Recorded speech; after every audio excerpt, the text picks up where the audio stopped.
Joker. ये नाम सुनते ही दिमाग में एक ही तस्वीर आती है, एक खतरनाक शातिर विलन की। पर क्या वो हमेशा से ऐसा ही था? चलिए आज इस किरदार की परतों को खोलते हैं और देखते हैं कि क्या वो जन्म से ही एक विलन था या फिर उसे बनाया गया था। तो सवाल यही उठता है, जोकर एक विलन है या एक विक्टिम?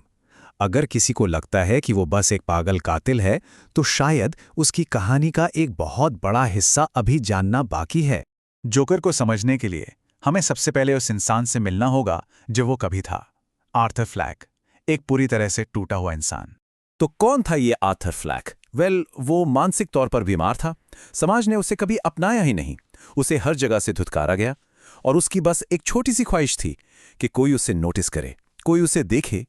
सोचिए, एक तरफ आर्थर की एक सीधी सादी सी चाहत थी कि दुनिया उसे बस एक बार देख ले, उसे पहचाने, और दूसरी तरफ दुनिया ने उसे बदले में क्या दिया?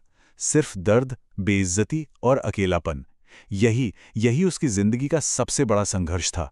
देखिए, आर्थर जन्म से कोई विलेन नहीं था, तो फिर एक टूटा हुआ इंसान एक मॉन्स्टर में कैसे तब्दील हो गया? इसका जवाब बहुत सीधा है, समाज ने उसे बनाया। और ये सब एक दिन में नहीं हुआ। ये एक बहुत धीमी, दर्दनाक प्रक्रिया थी। पहले उसकी थेरेपी बंद कर दी गई, फिर उसकी दवाइयां बंद हो गईं, और इन सब के ऊपर समाज लगातार उसका मजाक उड़ाता रहा, उसे ठुकराता रहा।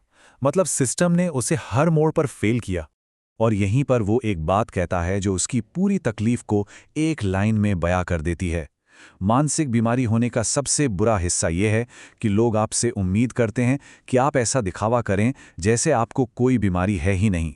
और शायद यही उसका ब्रेकिंग पॉइंट था। और बस इसी टूटन के बाद आर्थर फ्लैग हमेशा के लिए खत्म हो जाता है और जन्म होता है जोकर का। ट्रेन वाला वो सीन याद है? वो सिर्फ हिंसा नहीं थी, वो असल में पहली बार था जब आर्थर ने अपनी जिंदगी का कंट्रोल अपने हाथों में लिया था। सालों तक दर्द सहने के बाद उसने पलटकर जवाब दिया था। तो उस रात उसने सिर्फ उन लोगों की जान नहीं ली, बल्कि अपने अंदर के उस कमजोर, डरे हुए आर्थर फ्लैग को भी हमेशा के लिए मार दिया। उसकी पुरानी पहचान खत्म हो गई। तो इससे जोकर की एक नई परिभाषा बनती है ना? जोकर वो शख्सियत है जो तब पैदा होती है जब एक टूटा हुआ सिस्टम किसी शिकार को विलेन बनने के लिए मजबूर कर देता है। वो समाज की नाकामी का एक जीता जागता सबूत है। और ये हमें कहानी के सबसे जरूरी हिस्से पर ले आता है, जोकर की चेतावनी। तो क्या जोकर सही था या गलत? सच तो यह है कि मामला इतना सीधा नहीं है। वो दोनों हैं। एक विलेन क्योंकि जाहिर है उसके काम हिंसक थे और उसने समाज में अराजकता फैलाई, और एक शिकार क्योंकि वो समाज की बेरुखी और क्रूरता का ही नतीजा था। लेकिन इन सब में सबसे खतरनाक बात क्या है?